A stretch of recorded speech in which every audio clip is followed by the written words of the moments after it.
beaches and helping communities in conflict and praying for the sick and coaching basketball. I pushed my pain down. I swept away my fatigue and I kept working hard because that's all I knew. That's what it meant to be a grown up.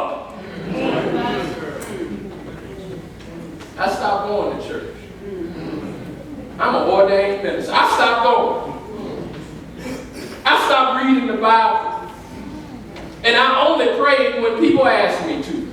It was like they put a quarter, give me a prayer, and they put a quarter in me and I prayed right forward. But I kept on working and I kept on pushing and I was pushing to get a raise and chasing after the dollar and writing word after word so I could get further up in the academy. I had become a mule. I was carrying the burdens of others with no regard for myself.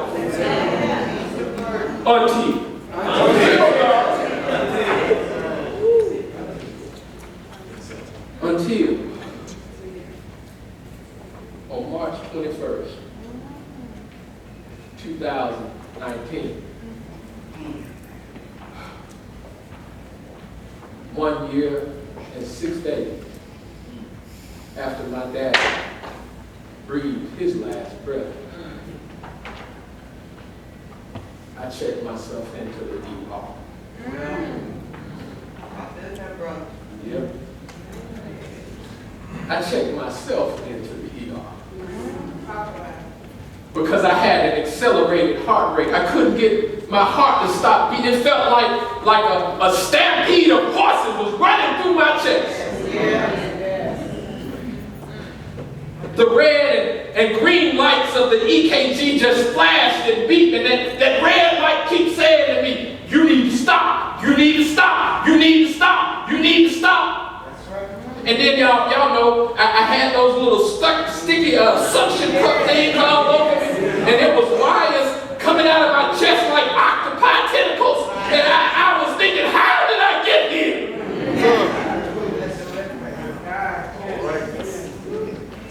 How did I get here?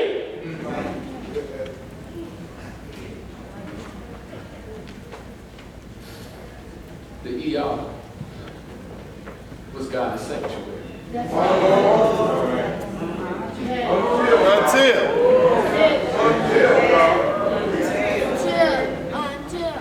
In God's sanctuary, I had to look back over my life. Yes. And I couldn't stop questioning, how did I get here?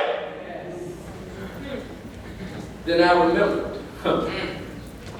when I was a little boy about Noah's age. People would ask me, what you gonna be when you grow up? And I was a strange little boy. I was not surprised. I got kicked out of Sunday school in this church. They kicked me out of the chair because I asked too many questions. I was like, get them boy out of here. But I remember in the ER what they told me when they was asking me, what do you want to be when you grow up? You know, most little kids, they say, you know, I want to be an artist. I want to be a rapper. I want to be a football player. I want to be an astronaut. I want to be a doctor. I want to be a lawyer. Y'all know what I said? When I grow up, I want to be a grandpa.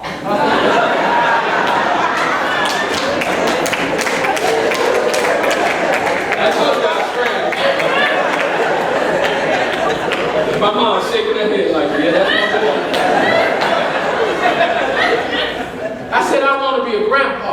Because I knew, even as a young boy, if I was a grandpa, that means I lived a good life and I was actually pretty wise.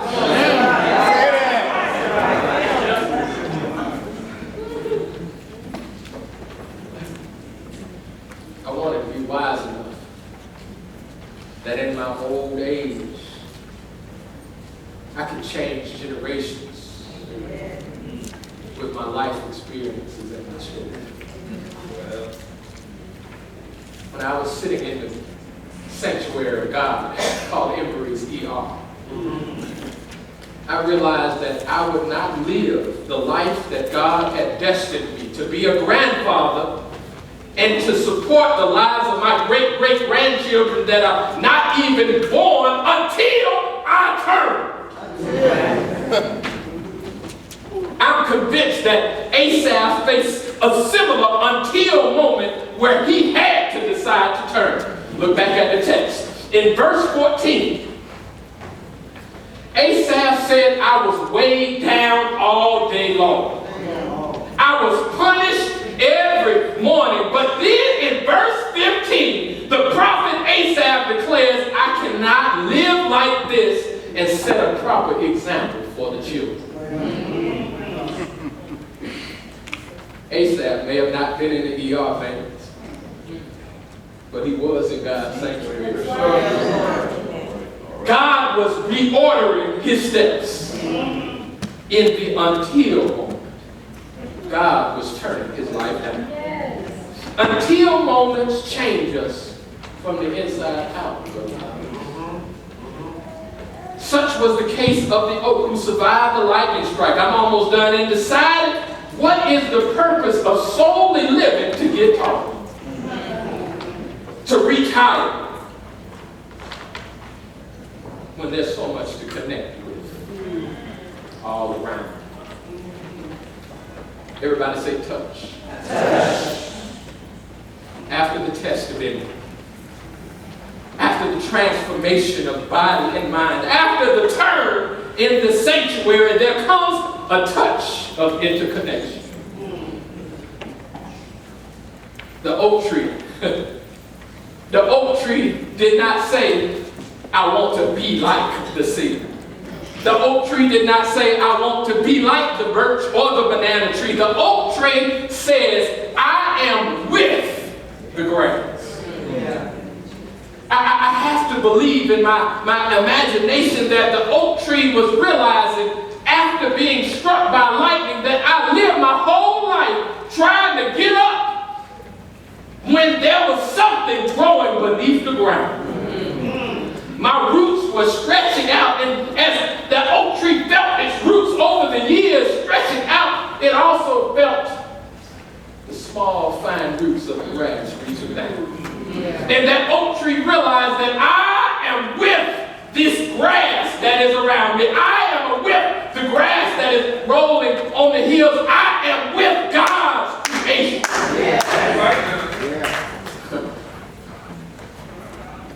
After his turn in the sanctuary. I'm done, y'all.